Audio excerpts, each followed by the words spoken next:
हरे कृष्णा राधे राधे दोस्तों। आप सभी पर भगवान श्री कृष्ण की कृपा सदा सर्वदा बनी रहे, इसी मंगल कामना के साथ आज की वीडियो का शुभारंभ करती हूँ। आज फाल्गुन मास की अमावस्या तिथि है। हिंदू धर्म में फाल्गुन मास की अमावस्या को बहुत ही महत्वपूर्ण माना जाता है। हिंदू कैलेंडर के अनुसार हर माह के कृष्ण पक्ष का 15वां दिन अमावस्या कहलाता है और फाल्गुन मास की अमावस्या तिथि को फाल्गुन अमावस्या के नाम से जाना जाता है। पितृ तर्पण, श्राद्ध, भगवान विष्णु और शिव जी की पूजा के लिए यह दिन बहुत ही खास माना जाता है। फाल्गुन अमावस्या विशेष रूप से महत्वपूर्ण होती है क्योंकि इससे एक दिन पहले ही महाशिवरात्रि का पर्व मनाया जाता है। मान्यता है कि फाल्गुन अमावस्या पर देवताओं का निवास संगम तट पर होता है। धार्मिक मान्यताओं के अनुसार आज के दिन गंगा स्नान एवं दान करने से मनुष्य को जीवन में सफलता प्राप्त होती है और पितृ प्रसन्न होते हैं। आज के दिन फाल्गुन मास की अमावस्या की कथाओं को सुनने से मनुष्य के सभी पाप और संकट दूर हो जाते हैं तथा उसकी मनोकामनाएं पूर्ण होती हैं। तो आज मैं आपको सुना रही हूँ फाल्गुन मास अमावस्या की बड़ी ही दुर्लभ कथा। अतः इन सभी कथाओं को बड़ी श्रद्धा और प्रसन्न चित्त मन से पूरा अवश्य सुनिए। तो चलिए आज की इस कथा को हम शुरू करते हैं। कथा शुरू करने से पहले आप सभी से निवेदन है कि चैनल को सब्सक्राइब करें और कमेंट बॉक्स में जय श्री कृष्णा राधे राधे या जय श्री हरि लिखकर अपनी हाजिरी अवश्य लगवाएं। तो चलिए शुरू करते हैं आज की कथा। पौराणिक कथा के अनुसार एक साहूकार के 7 बेटे और 7 बहुओं के साथ एक बेटी भी थी। साहूकार के घर रोज एक जोगी आता था जिसे साहूकार की बहू भिक्षा देती थी। उस जोगी को जब साहूकार की बेटी भिक्षा देने आती तो वह उससे भिक्षा नहीं लेता था और कहता कि तेरे भाग्य में सुहाग की जगह दुहाग लिखा है। लड़की को उस जोगी की यह बात बहुत बुरी लगती थी और एक दिन वह अपनी माँ से रोते रोते जोगी की बात बताती है। सारी बात सुनकर माँ कहती है कि कल जब जोगी आएगा तब मैं सुनती हूँ कि वह यह क्या कहता है और क्यों कहता है। अगले दिन फिर जोगी आता है तो साहूकारनी छिपकर बैठ जाती है और लड़की को भिक्षा देने भेजती है। जोगी उससे भिक्षा नहीं लेता और फिर वही बात दोहराता है कि तेरे भाग्य में सुहाग की बजाय दुहाग लिखा है। लड़की की माँ बाहर निकल कर आती है और जोगी से कहती है कि एक तो हम तुम्हें भिक्षा देते हैं और तू हमें गाली देता है। जोगी कहता है कि मैं गाली नहीं दे रहा हूँ, जो बात सच है वही कह रहा हूँ। इसके भाग्य में जो लिखा है मैं वही सच आपको बता रहा हूँ। सारी बातें सुनकर लड़की की माँ कहती है कि जब तुझे सारी बात पता है तो इससे बचने का उपाय भी पता होगा, वह बता। जोगी कहता है कि 7 समंदर पार एक धोबिन रहती है जिसका नाम सोना है। वह अमावस्या का व्रत करती है। अगर वह आकर इसे फल दे तब इसका दुहाग टल सकता है, अन्यथा विवाह के समय सर्प के काटने से इसके पति की मृत्यु हो जाएगी। सारी बात सुनकर लड़की की माँ रोने लगी और सोना धोबिन की तलाश में निकल गई। चलते चलते रास्ते में तेज धूप पड़ रही थी जिससे बचने के लिए वह एक पीपल के वृक्ष के नीचे बैठ गई। उसी वृक्ष पर एक गरुड़ के बच्चे अपने घोंसले में थे। एक सांप आया और गरुड़ के बच्चों को खाने के लिए लपका, लेकिन साहूकारनी ने उस सांप को मारकर बच्चों की रक्षा की। कुछ देर बाद गरुड़नी आई और सब जगह खून देखकर साहूकारनी को चोंच से मारने लगी। साहूकारनी बोली कि एक तो मैंने तेरे बच्चों को सांप से बचाया और तू मुझे ही मार रही है। सारी बातें जानने पर गरुड़नी बोली कि तूने मेरे बच्चों की रक्षा की है, इसीलिए मांग जो चाहती है। साहूकारनी गरुड़नी से कहती है कि मुझे 7 समंदर पार सोना धोबिन के यहाँ छोड़ दो, और गरुड़नी ने वैसा ही किया। साहूकारनी वहां पहुंच तो गई, लेकिन सोचने लगी कि इसे कैसे मनाऊं। सोना धोबिन की भी 7 बहुएं थीं, लेकिन घर के काम को करने के लिए सदा आपस में ही लड़ती झगड़ती रहती थीं।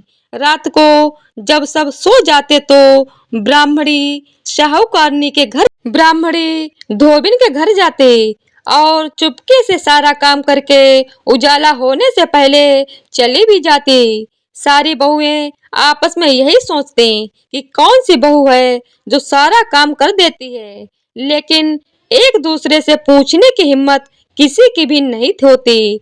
एक दिन सोना धोबिन ने भी सोचा कि आजकल बहुएं आपस में लड़ती नहीं और काम भी सारा हो जाता है। सोना धोबिन ने सारी बहुओं को बुलाया और पूछा कि आजकल तुम लड़ती भी नहीं हो और घर का सारा काम भी हो जाता है। सोना धोबिन ने अपनी बहुओं से पूछा, घर का सारा काम कौन करता है? बहुएं सास से झूठ कहती हैं कि लड़ाई करने से क्या फायदा, इसीलिए हम मिलकर काम कर लेते हैं।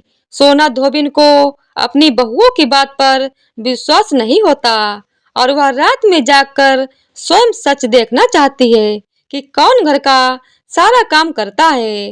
रात होने पर सोना धोबिन छिपकर बैठ जाती है कि देखूं कौन सी बहू काम करती है। रात हुई तो वह देखती है कि एक औरत चुपके से घर में घुस रही है। वह देखती है कि उसने घर का सारा काम कर दिया है और जाने की तैयारी में है। जैसे ही साहूकारनी जाने लगती है तो सोना धोबिन उसे रोकती है और पूछती है कि तुम कौन हो और क्या चाहती हो। तब साहूकारनी कहती है कि पहले तुम वचन दो, तब बताऊंगी। सोना धोबिन वचन देती है। तब साहूकारनी कहती है कि मेरी बेटी के भाग्य में दुहाग लिखा है, लेकिन तुम अमावस्या का व्रत करती हो तो मेरे साथ चलकर उसे सुहाग दे दो। सोना धोबिन वचन से बंधी थी। वह साहूकारनी के साथ चलने को तैयार हो जाती है। जाते हुए सोना धोबिन अपने बेटों व बहुओं से कहती है कि मैं इस औरत के साथ इसकी बेटी को सुहाग देने जा रही हूँ, लेकिन अगर मेरे पीछे से तुम्हारे पिताजी मर जाएं तो उन्हें घी और तेल के कूप में डालकर रख देना।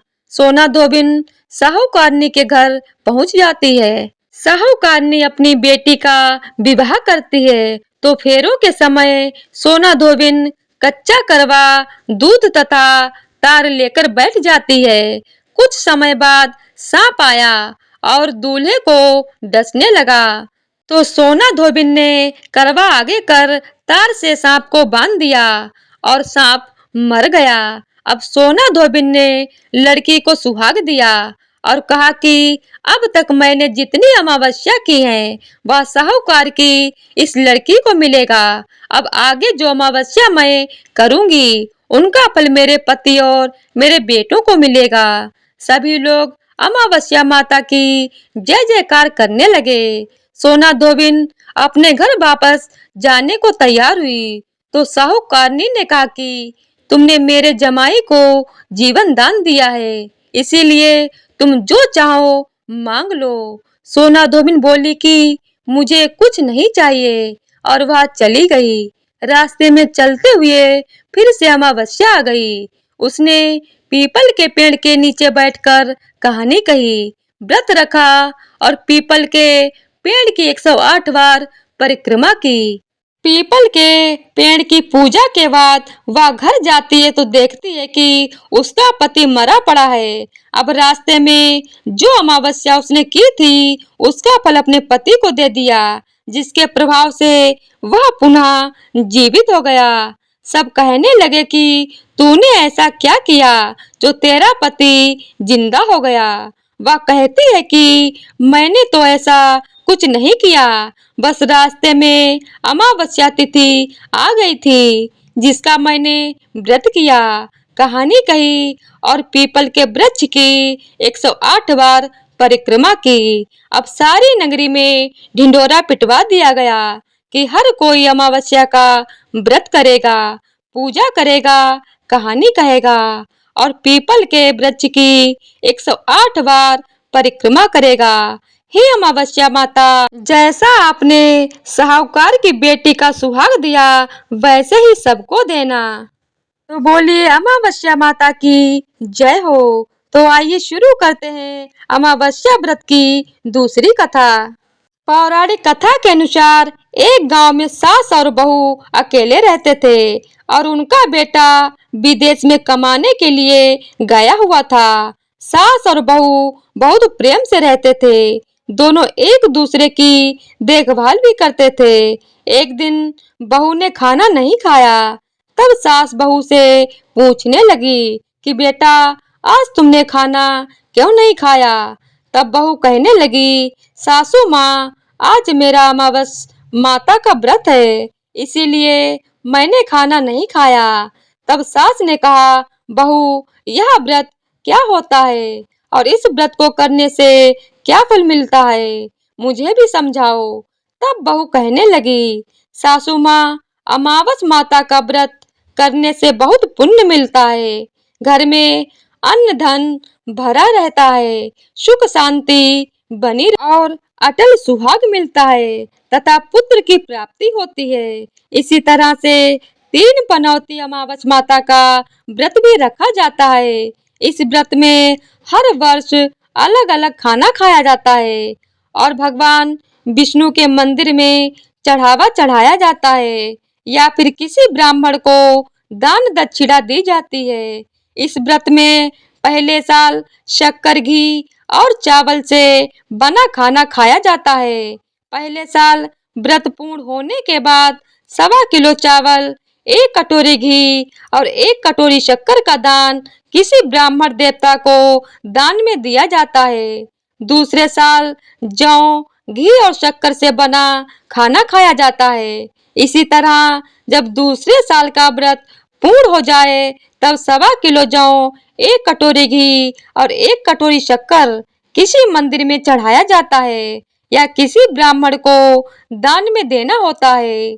तीसरे साल गुड़, तिल और घी से बने व्यंजन खाने चाहिए। जब तीसरे साल का व्रत पूर्ण हो जाए तब ½ किलो तिल, गुड़ और 1 कटोरी घी किसी मंदिर में चढ़ाया जाता है या ब्राह्मण को दान में दिया जाता है। सासू माँ, इसे ही 3 पनौती अमावस्या का व्रत कहा जाता है। फिर बहू बताने लगी कि माँ जी, इस व्रत का संकल्प लेने के बाद इसे पूरा करना जरूरी होता है। अगर पूरा नहीं कर सकते तब घर परिवार में झगड़ा और अशांति हो जाती है। तब सासू माँ कहने लगी, बहू, मेरी तो उम्र हो गई है, लेकिन तुम यह व्रत जरूर करना। तब बहू यह व्रत करना प्रारंभ करती है। एक दिन बहू ने किसी के कहने पर गेहूं से बनी रोटी खा ली और अमावस माता इस बात से नाराज हो गई। जो सास और बहू कभी बहुत प्रेम से रहती थी, अब उन दोनों में झगड़े होने लगे। सभी गांव वाले भी हैरान हो गए कि इनके घर में यह सब क्या हो रहा है। सास अपनी बहू को कहने लगी, जब से तुम हमारे घर में बहू बनकर आई हो तब से हमारे घर की लक्ष्मी चली गई है, तुम हमारे लिए बिल्कुल शुभ नहीं हो। तब बहू ने कहा, माँ जी, आपके घर की लक्ष्मी चली गई है तो मुझे बताओ कि कहाँ मिलेगी, मैं लक्ष्मी को लेकर आऊंगी। तब सासू माँ कहने लगी, बहू, लक्ष्मी तुम्हें समुद्र के बीच में भगवान विष्णु के पैर दबाते हुए मिलेंगी। तब बहू यह कहकर चली जाती है कि माँ जी, अब तो मैं लक्ष्मी जी को लेकर ही वापस आऊंगी, नहीं तो मैं इस घर में पैर नहीं रखूंगी। ऐसा कहकर बहू लक्ष्मी जी की खोज में चली गई। जब बहू लक्ष्मी की खोज के लिए निकली तब उसे बीच रास्ते में गाय मिली। गाय बहू से पूछने लगी, आप कहाँ जा रही हैं? तब बहू कहने लगी, हे गाय माता, मेरी सास कहती है कि मेरे आने से उनके घर में अन्न धन की कमी हो गई है और उनके घर की लक्ष्मी चली गई, तो मैं लक्ष्मी जी को लेने जा रही हूँ। तब गाय माता कहने लगी, हे बेटी, अगर तुम जा ही रही हो तो भगवान से मेरे बारे में पूछ लेना। तब बहू कहने लगी, ठीक है गाय माता, मैं आपके बारे में भी पूछ लूंगी। तब गाय माता कहने लगी, जब मेरा बछड़ा होता है तो वो मर जाता है, जिंदा नहीं रहता। तुम लक्ष्मी जी से पूछ लेना कि आखिरकार मेरे साथ ऐसा क्यों हो रहा है? मैंने ऐसे कौन से कर्म किए हैं जिसकी सजा मुझे मिल रही है? तब बहू कहने लगी, गाय माता, मैं आपके बारे में जरूर पूछ लूंगी। ऐसा कहकर बहू आगे बढ़ गई। जब आगे बढ़ी तब रास्ते में उसे घोड़ी मिली जिसके गले में घंटी बंधी हुई थी। घोड़ी ने भी कहा, बेटी, तुम मेरे दुख का निवारण लक्ष्मी जी से पूछ लेना। तब बहू कहने लगी, मैं जरूर पूछ लूंगी। ऐसा कहकर बहू आगे बढ़ गई। आगे जाते ही बहू को एक अंधा और बहरा बुजुर्ग मिला। उसने भी बहू से अपनी समस्या के निवारण के लिए पूछने को कह दिया। तब बहू उसकी समस्या भी भगवान से पूछने का कहकर आगे बढ़ गई। आगे जाते ही बहू को एक बूढ़ी औरत मिली जो कि हाथ और पैर से अपाहिज थी। उसने भी बहू से कहा, बेटी, जब तुम भगवान से मिलना तो उनसे पूछना कि आखिरकार मैं अपाहिज क्यों हूँ, मैंने ऐसे कौन से कर्म किए थे। तब बहू उसकी समस्या पूछने के लिए तैयार हो गई और फिर आगे बढ़ गई। आगे जाते जाते बहू बहुत थक गई और एक आम के पेड़ के नीचे बैठ गई। आम का पेड़ बड़ा खुश होकर बहू से पूछने लगा, बेटी, तुम कहाँ से आई हो और कहाँ जा रही हो? तब बहू कहने लगी, मैं लक्ष्मी जी को लेने जा रही हूँ। तब पेड़ भी अपनी समस्या भगवान से पूछने के लिए कहने लगा, मेरे पेड़ पर लगे हुए आम खट्टे ही क्यों होते हैं? इस बारे में बहू रानी भगवान से जरूर पूछ लेना। तब बहू पेड़ की समस्या लेकर आगे बढ़ गई। थोड़ी दूर जाने पर बहू को एक तलाई मिली। वह भी बहू से कहने लगी, बहू, तुम भगवान से पूछना कि मेरी तलाई का पानी इतना गंदा क्यों है? कोई भी यहाँ आकर पानी नहीं पीता। तब बहू कहने लगी, जरूर पूछ लूंगी। ऐसा कहकर बहू आगे बढ़ गई। बहुत दिन से जंगल में चलते चलते वह थक गई थी। उसे भूख भी लगी थी, लेकिन खाने को कुछ नहीं मिला। तो वह भूख और प्यास से बेचैन हो गई और जंगल में बेहोश हो गई। उसी समय भगवान श्री हरि और माता लक्ष्मी घूमते हुए उधर जा रहे थे।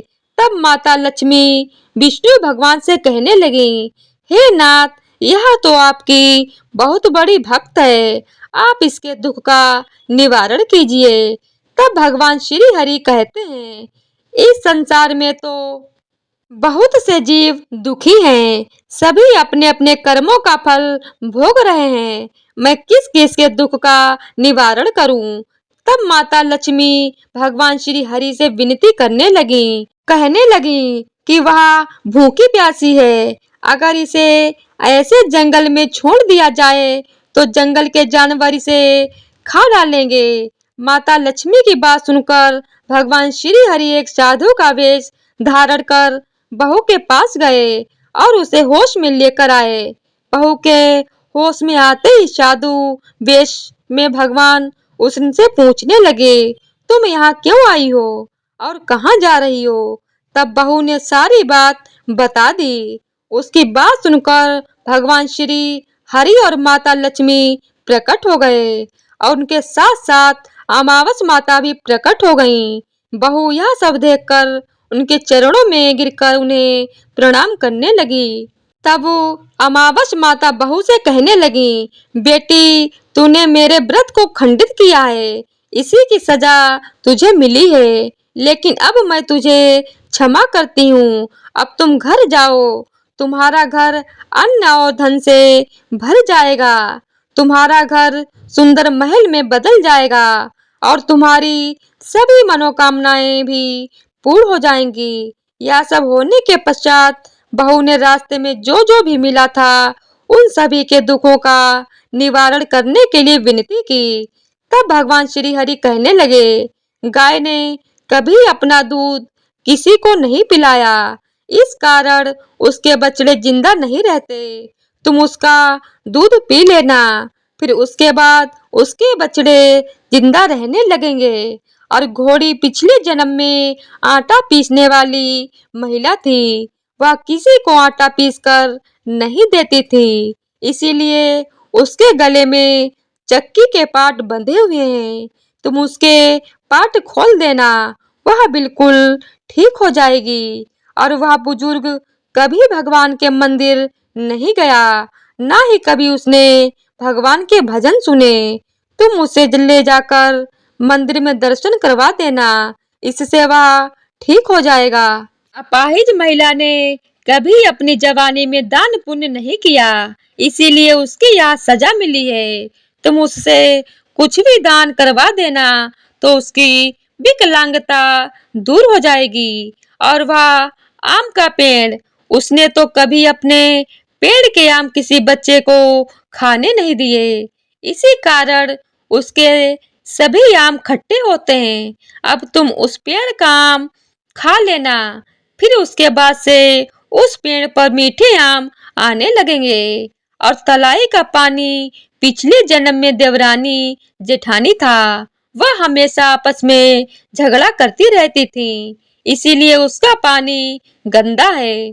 तुम उसका पानी पी लेना तो वह तलाई शुद्ध हो जाएगी, फिर लोग वहां आकर पानी पीने लगेंगे। इस प्रकार बहू ने भगवान श्री हरि, माता लक्ष्मी और अमावस माता को प्रणाम किया, उन्हें धन्यवाद किया और अपने घर लौटने के लिए तैयार हो गई। रास्ते में उसे जो जो भी मिला उनकी सभी समस्या भगवान के कहे अनुसार वह दूर करती चली गई। सभी ने उसे भर भर कर आशीर्वाद दिया। घर पहुंचते ही उसका टूटा फूटा घर एक सुंदर महल में बदल गया। उसके घर में अन्न और धन के भंडार भर गए। अब बहू ने सासू माँ से कहा, सासू माँ, आपने तो सच में कहा था कि मैं आपके लिए शुभ नहीं हूँ। मेरे जाने से ही आपके घर में लक्ष्मी आई है। अब आप यहाँ रहें, मैं मरने जा रही हूँ। तब सास ने कहा, बेटी, यह सब तुम्हारे अमावस माता के व्रत करने का फल हमें मिला है। तुम यहीं पर रहो, अब तुम यहाँ से कभी नहीं जाओगी। इस प्रकार सास और बहू खुशी खुशी रहने लगे। और फिर एक दिन सास का बेटा भी विदेश से वापस लौट आया। घर में जब उसने खूब धन दौलत और धन के भंडार देखे, तब उसकी माँ ने सारी बात अपने बेटे को बता दी। इस प्रकार वह लोग खुशी खुशी रहने लगे और तीनों मिलकर अमावस माता के व्रत रखने लगे। तो बोलिए अमावस माता की जय हो। अमावस माता इस कथा को कहने, सुनने और हुंकार भरने वाले सभी भक्तों के घर में धन धान्य के भंडार भरे रहना, सभी की रक्षा करना। तो इसी तरह से अमावस व्रत कथा संपूर्ण होती है। बोलिए अमावस माता की जय हो। तो आज की वीडियो अगर आप लोगों को पसंद आई हो तो वीडियो को लाइक, शेयर और चैनल को सब्सक्राइब कर दीजिएगा। धन्यवाद।